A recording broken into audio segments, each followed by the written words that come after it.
E vós, quem dizeis que eu sou? Esta atividade acadêmica ajudará você a entender melhor aquele que está na origem do fato cristão, Jesus de Nazaré, confessado depois de sua ressurreição como Cristo, Senhor, Filho do homem, Filho de Deus. Antes de dar os primeiros passos para uma maior compreensão do Nazareno, que ajudarão você a saber por que ele é confessado com esses nomes ou títulos, é importante que você responda à pergunta que ele fez a seus discípulos em Cesareia de Filipe. E vós, quem dizeis que eu sou? Interrompa brevemente o acompanhamento deste vídeo e escreva em seu caderno ou no arquivo que criou para acompanhar esta atividade. O que eu responderia a esta pergunta de Jesus? Depois de escrever, mas antes de continuar a assistir o vídeo, lembre-se que no episódio de Cesareia de Filipe, Jesus interrogou aos discípulos o que seus contemporâneos diziam dele. Foi como uma pergunta de pesquisa de opinião. As respostas foram diversas: Elias, João Batista, Jeremias ou um dos profetas. Pense um pouco e tente imaginar quais seriam as respostas que seus amigos ou conhecidos dariam. E a opinião pública em geral, o que diria? As duas perguntas de Jesus começam com o mesmo pronome, quem? Quando utilizado na forma interrogativa, a resposta obtida a partir deste pronome, em geral, remete a um nome próprio, ou seja, à identidade de alguém ou ao sujeito de uma ação. No caso em questão, a pergunta quem dizem os homens que eu sou, as respostas apontam para personagens do passado de Israel, que tiveram uma função importante, como é o caso de Elias, João Batista, Jeremias ou um dos profetas. Dirigida aos discípulos, mas implicando-os, e vós, quem dizeis que eu sou? A resposta também aponta para um personagem histórico, o Messias, que significava em Israel o ungido, mas que era objeto de uma esperança futura. No Evangelho de Mateus, além de dizer que Jesus é o Cristo, Pedro acrescenta que ele é o Filho do Deus vivo. Expressão inusitada no judaísmo, que já corresponde à fé pascal. O que chama a atenção nos dois títulos aplicados a Jesus é que ambos expressam um significado teológico, ou seja, evocam uma função, um para quê. Ao redor dessas duas perguntas se pode reagrupar os conteúdos desta atividade acadêmica, denominada Cristologia, Soteriologia.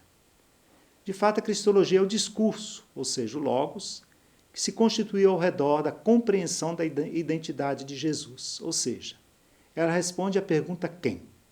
Por sua vez, a soteriologia é o discurso, ou seja, o Logos, que se constituiu ao redor da compreensão do significado que esse nome tem para quem o confessa como Cristo, Senhor, Filho de Deus, Filho do homem.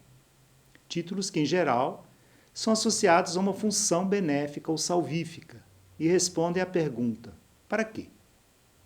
Já suscitada na vida do Nazareno, ambas as perguntas só ganharam densidade teológica a partir da confissão de que Deus o havia ressuscitado dos mortos, que ele estava vivo e que havia sido elevado à direita de Deus.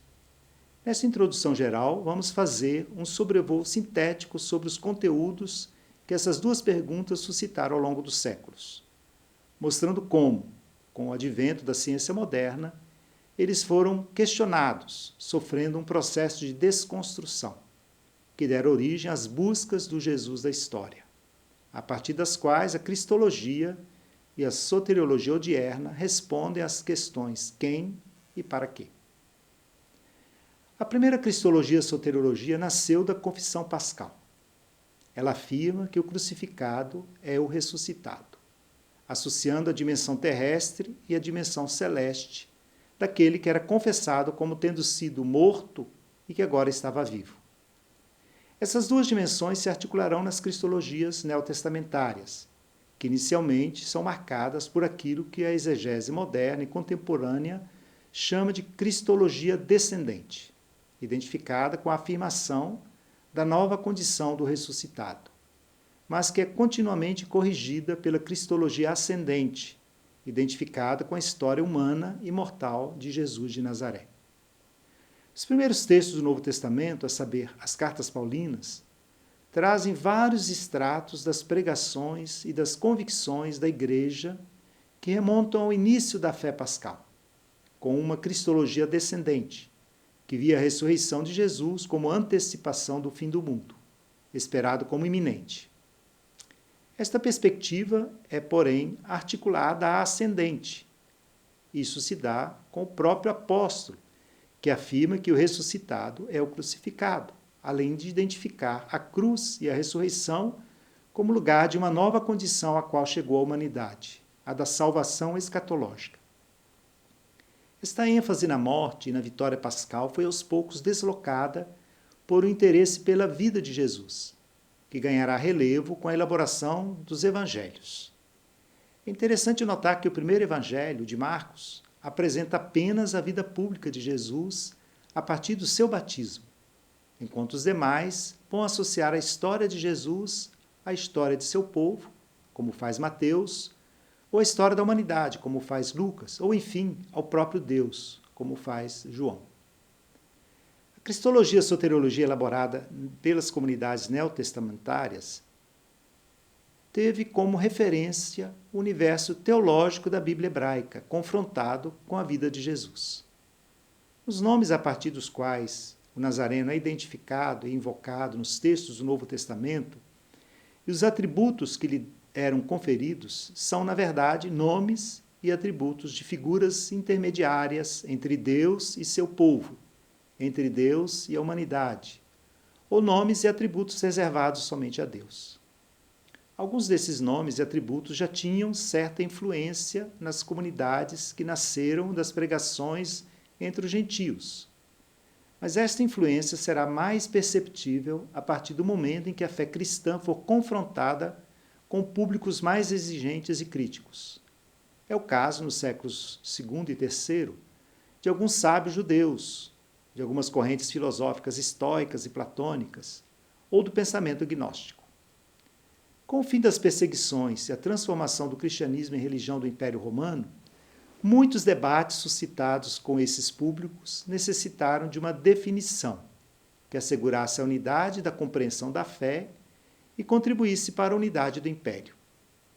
Na cristologia e soteriologia neotestamentária, é perceptível, como falamos, um deslocamento entre o assento inicial na fé pascal, seguido do interesse pela pregação e pela vida de Jesus, que se torna depois interesse por sua origem judaica, humana, divina.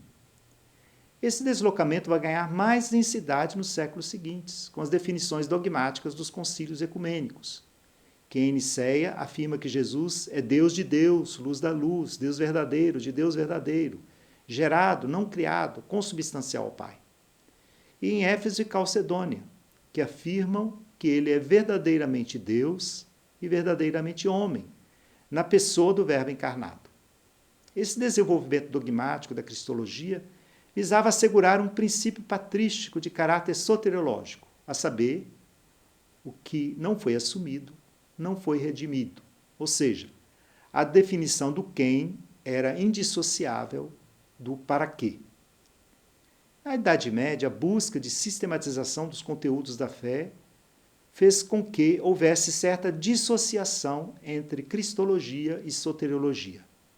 Isso se deu, por um lado, pela forma como foi pensada a sistematização da cristologia, dividida entre cristologia especulativa, que buscava explicar a união hipostática, ou seja, a união das duas naturezas do Verbo encarnado, e a cristologia prática ou concreta, que remetia à vida de Jesus. Por outro lado, a soteriologia tornou-se doutrina da redenção, nem sempre associada à vida de Jesus, mas acentuando elementos de sua morte, vistos em perspectiva sacrificial. A essa dupla tendência contrapôs-se, mas no âmbito da espiritualidade, as devoções aos mistérios da vida de Cristo, muitas vezes também com forte acento na morte sacrificial. O período que se seguiu, marcado por um lado pela Reforma Protestante, conferiu maior conteúdo existencial à soteriologia, vista sob o ângulo da justificação pela fé, e por outro, por um esforço de sistematização que, no âmbito da cristologia e soteriologia, levou à criação dos tratados do Verbo encarnado e da redenção, ambos pensados em perspectiva dogmática, com pouca referência à história de Jesus de Nazaré. O advento da ciência moderna produziu um verdadeiro terremoto no conjunto da teologia cristã, elaborada até então em diálogo com a filosofia grega. Os novos métodos privilegiavam a observação e a prova.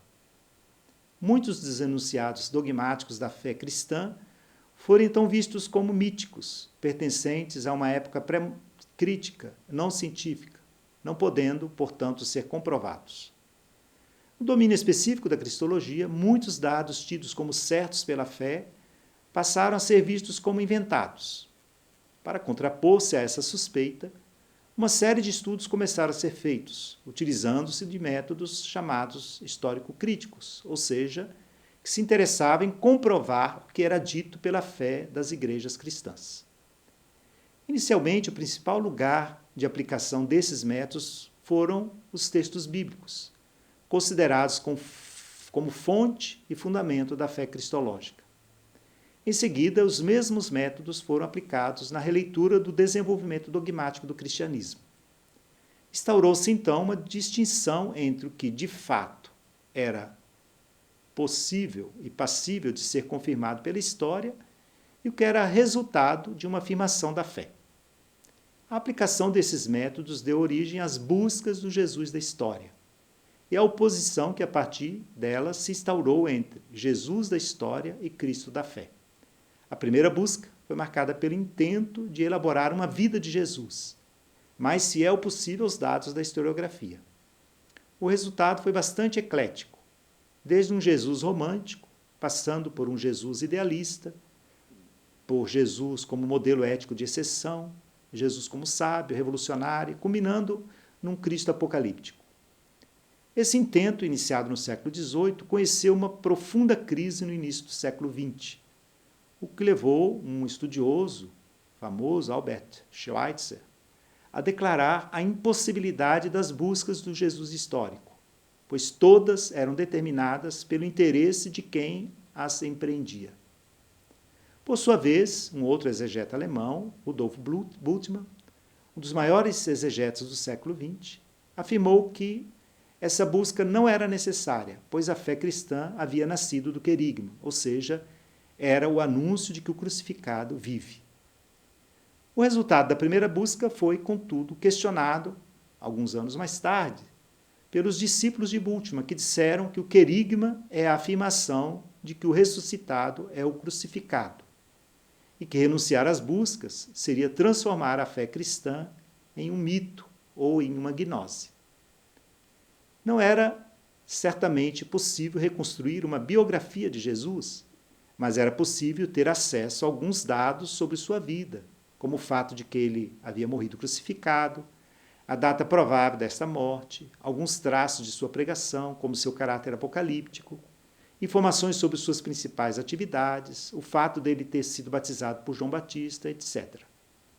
Essa nova perspectiva relançou as buscas, dando origem ao que ficou conhecido como Nova Busca, ou Segunda Busca, que fecundou profundamente os estudos sobre Jesus nas décadas de 1960 e 1980. A partir de meados da década de 80, porém, alguns estudiosos começaram a questionar a ênfase dada na compreensão apocalíptica de Jesus pela segunda busca e começaram a contrapô-las à de um sábio itinerante, mostrando mais a continuidade de sua pregação com relação ao judaísmo e também enfatizando esse caráter sapiencial. Essa renovação dos estudos bíblicos fecundou profundamente a cristologia, mostrando que a busca da compreensão de Jesus é indissociável do significado que ele teve para aqueles e aquelas com os quais ele encontrou na sua missão e também com as gerações sucessivas que reconheceram nele a realização plena dos anseios mais profundos do ser humano. A presente atividade acadêmica pretende oferecer algumas chaves de leitura que ajudem a compreender quem é Jesus e que significado ele ainda tem para os dias de hoje.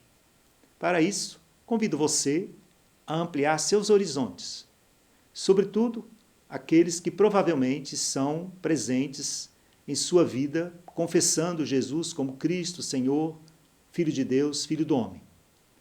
Para isso, será necessário colocar-se nas mesmas disposições de quem se encontrava com ele, conforme os textos do Novo Testamento, ou seja, deixar-se surpreender e, novamente, se colocar a pergunta que atravessará toda esta atividade: e vós, quem dizeis que eu sou?